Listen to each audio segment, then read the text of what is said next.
நிராகரித்தவர்கள் முன்னால் நிமிர்ந்து நிற்பதுதான் உண்மையான மாஸ். அப்படி ஒரு கம்பீரமான ஆட்டத்தை ஆரம்பித்தார் விஜயகாந்த்.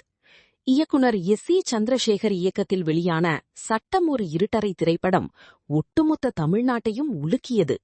கருப்பு நிறம், அசாத்தியமான வேகம், கண்களில் பொறிபறக்கும் குரோதம் என விஜயகாந்தின் புதிய பரிமாணம் ரசிகர்களை பைத்தியமாக்கியது. படம் மெகா ஹிட். அதன் பிறகு சிகப்பு மல்லி, சாதிக்கொரு நீதி என மக்கள் பக்கமிருக்கும் நாயகனாக புரட்சி கலைஞர் என்று மக்களால் கொண்டாடப்பட்டார். 1984 மட்டுமே அவர் நடித்த 18 படங்கள் ரிலீஸாகி பாக்ஸ் ஆபீஸை அலறவிட்டது என்றால் பார்த்துக் கொள்ளுங்கள். ரஜினி, கமல் என்ற இரு பெரும் ஆளுமைகள் உச்சத்தில் இருந்தபோதே அவர்களுக்கு இணையாக தனது அசாத்தியமான ஆக்ஷன் மற்றும் ஸ்டண்ட் காட்சிகளால் தனக்கென ஒரு தனி சாம்ராஜ்யத்தை உருவாக்கினார் விஜயகாந்த். ரஜினி, கமலுக்கு வராத ஒரு அரிய பெருமை விஜயகாந்தின் 100வது படத்திற்கு கிடைத்தது.